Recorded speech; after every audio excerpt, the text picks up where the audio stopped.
preview with everything we need to know ahead of this clash and what we can expect in terms of the lineup, which is going to be crucial from Lionel Scaloni. Will he get it right? Messi and hopefully Aguero are going to be in action. It is all coming up.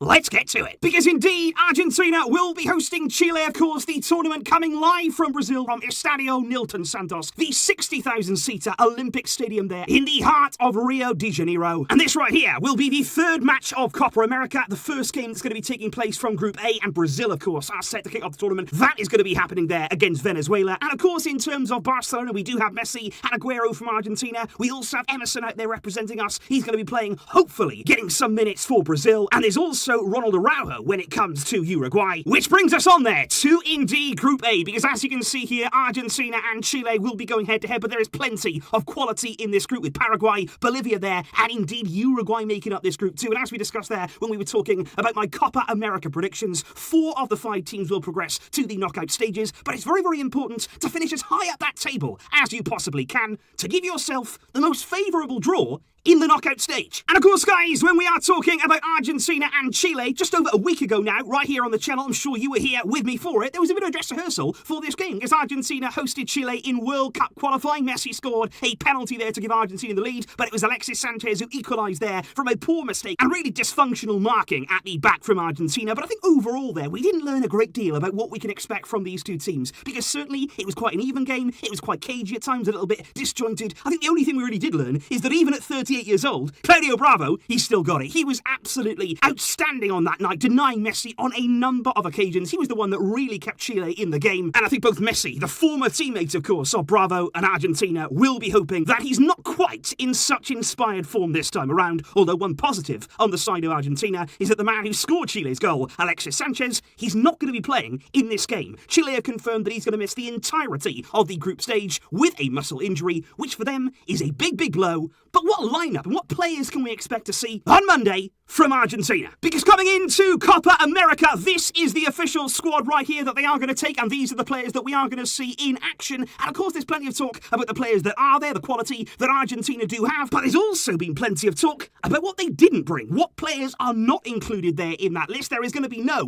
Juan Foyt for Argentina. He was excluded. There is no Lucas Ocampos, no Emi Buendia, and no Paulo Dybala. And I'm going to say there, all of those exclusions, they do surprise me. On one hand, they don't surprise me because it's Argentina. They never make things easy for themselves in terms of the selection, because I just feel as though, even though, yes, you could say, Foyt made a poor mistake against Colombia, Ocampos was not good in the game against Chile, Dybala, of course, has had his issues with Argentina in terms of operating in the same space as Messi, and Buendia is still lacking experience. You can make all of those cases, but at the same time, what you would say is, just take them. Don't necessarily have to start them, but have them in your squad. Have them there if you need them. Surely some of those players can provide quality. They can provide individual moments of brilliance that Argentina could need. And I just think those are some very big exclusions, especially on the attacking side of things. But if we look here at the team that did play against Chile, and indeed then the team that played against Colombia from Argentina, and basically what we learned from those games, and maybe what Lionel Scaloni can bring into this one. In the game against Chile, it was Foyt there at right back. He was subbed off in that game. Clearly Scaloni was not altogether happy with what he was seeing from him. It was Romero and Martinez Cuarta at centre-back, and I thought actually they were a solid partnership. Tagliafico didn't play all that well. Campos wasn't so good either. He's not, of course, being included, as we say. De Paul and Paredes, with Di Maria, Messi and Lautaro Martinez there making up that team. And like I say, Argentina on that day, they were okay, but nothing too special. Against Colombia, they were a lot better. They lined up there with Acuna at left back. Otamendi made his way into the team. Montiel at right back. And then it was a midfield 3 of Lo Celso, Paredes and De Paul. I think Argentina did look better there with 3 in the middle, 3 players there who can get themselves on the ball. It meant that Messi didn't have to drop so deep, and they also had a lot of support there from midfield. Paredes, of course, scoring on the day. Nico Gonzalez thought was a good player to have in the team. Lautaro and then Messi. But of course, Otamendi, he is a concern. He gave away a penalty against Colombia. He always looks as though he's an accident waiting to happen. He's somebody now who I think is way, way past his best in terms of his career. And I just don't really understand the insistence by Scaloni to keep playing Otamendi. You are taking an unnecessary risk,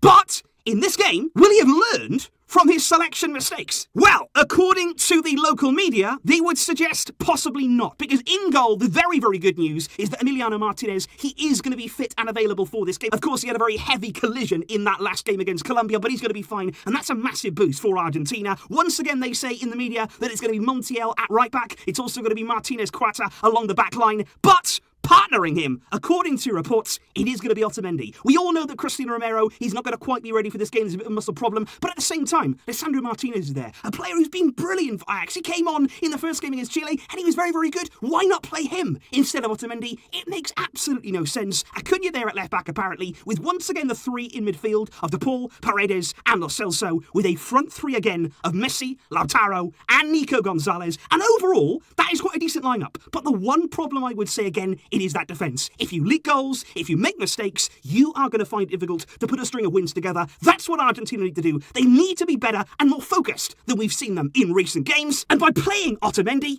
you take a massive risk. And of course, guys, one player who again is rumoured not to be involved from the off is indeed Sergio Aguero. It does look as though he is going to be on the bench once again for Argentina. I think we do want to see more from Lautaro. We want to see him there having a bit more of a presence in front of goal. We want to see him getting in that box and making chances, not only for himself, but also helping others around him too, especially there linking up with Messi. We do need more from him, but I do hope that we see Aguero off the bench. We need to see Aguero coming on here, getting some minutes. I want to see him, of course, since he's now confirmed as that new Barcelona signing, but also in terms of Argentina. He can provide them something. He's still got that burst of acceleration. He's still a player that if he got a chance in front of goal, he is going to put it away. And I really do hope that in tomorrow's game, when it all comes down to it, if Argentina are in the second half there needing a goal, surely they will turn to Kun Aguero. But in terms of your predictions, you're still confident. Even though Argentina have had their problems, they've had their flaws, you guys still believe that yes, they are going to win. It is not going to be comfortable. The majority there, nearly half of you, going for a win by just a single goal on the night. And I think in terms of the first game of the competition, I think Argentina would take that. Let's get 3 points on the board. Let's move forward here, get a win under your belt, and go from there. Please be more focused. Don't give away a penalty. Don't be tugging shirts inside the area. You all know about the referees in this competition and in South America. Do not give them any reason to penalise you.